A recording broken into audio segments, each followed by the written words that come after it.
Hello guys, my name is Kayla Thiessen and today I'm going to be presenting reading 34, Relaxing Your Fears Away. Some literature background. Anxiety disorders are so extreme to the point where normal and desired functioning is impossible. The three most common anxiety-related disorders are phobias, panic disorders, and obsessive-compulsive disorder. Joseph Wolpe, who leaned towards psychoanalytic theory, was interested in treating these anxiety disorders, but more specifically phobias. Phobias can be divided into three different categories: simple or specific phobias, social phobias, and agoraphobias. Wolpe believed in using the desensitization behavioral technique. This is the idea that you have learned an ineffective behavior or phobia and now you must unlearn it. Wolpe and others discovered a way to lessen the fear a rat has of a picture of a cat by feeding it every time it was shown the picture. This was just basic conditioning. The fear response and the feeding response in the rats cannot exist at the same time because the fear was inhibited by the feeding. This is called reciprocal inhibition, meaning that two responses cannot exist at the same time and one can only exist in each moment. Wolpe believed that he could apply what he learned from the rats to treat various human psychological disorders. The methods that Wolpe used. These methods were used in a therapy environment with clients who had different kinds of phobias. The first step to Wolpe's method was relaxation training. During this step, the therapist would teach the client how to relax their entire body. Wolpe preferred using the progressive muscle relaxation technique.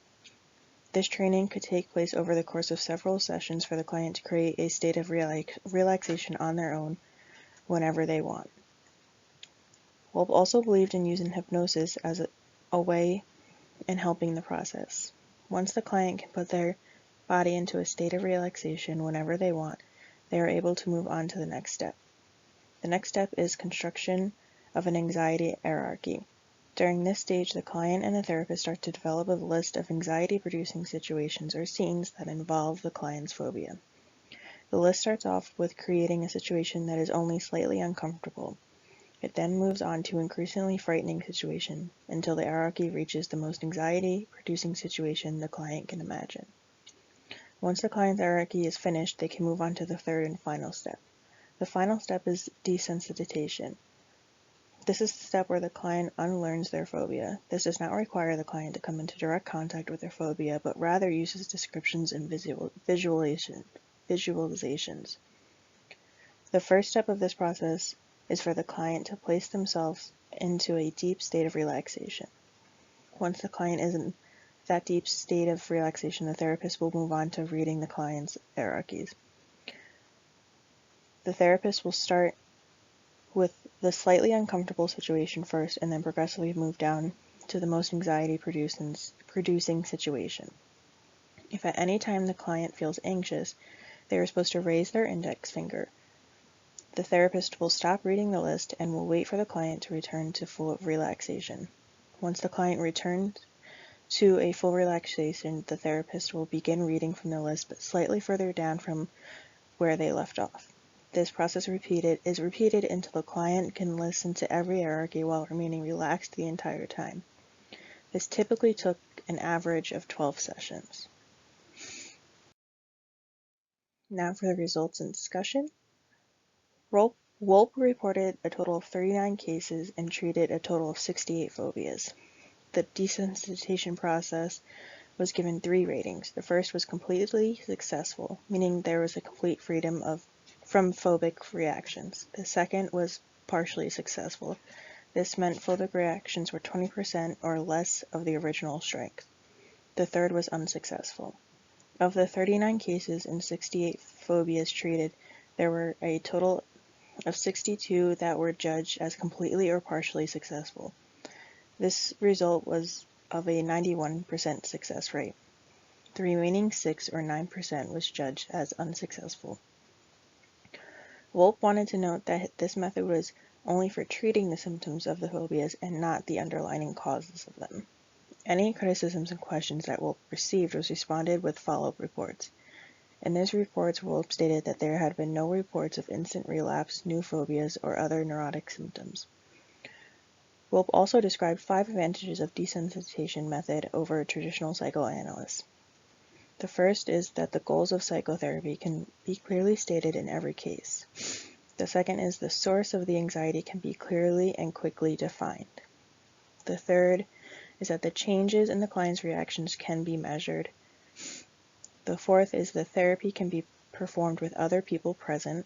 And finally, is that therapists can be interchanged. Moving on to criticisms and subsequent research, there really were no criticisms that Wolpe received, but rather further research done. The systematic desensitization has grown so much so that it is now considered the treatment of choice for anxiety disorders. But this is not because of the research done by Wolpe, rather from more recent studies that were done. One study was done by Paul. Paul's study consisted of trying to treat college students who suffered from extreme phobic anxiety in public speaking situations. Paul found that systematic desensitization was significantly more effective in reducing anxiety. He also found that 85% of desensitization groups shows significant improvement. Another study was done by Fredrickson. Fredrickson's study relied on Wolpe's concept of reciprocal inhibition to develop a new strategy for difficulties stemming from negative emotions that include anxiety, depression, aggression, and stress-related health problems.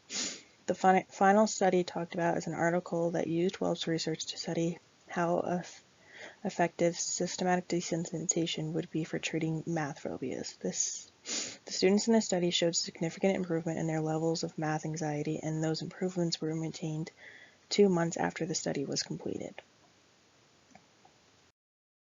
Some discussion questions for you guys to answer. Do you have any anxiety disorders? If so, what are some ways you help to ease that anxiety? Do you believe that Wolpe's systematic desensitization is effective? Why or why not? Would you be willing to try Wolpe's systematic desensitization method to help with your anxieties? Why or why not? Thank you so much for listening, and I hope you have a great day or night, whatever time you're listening to this. Bye.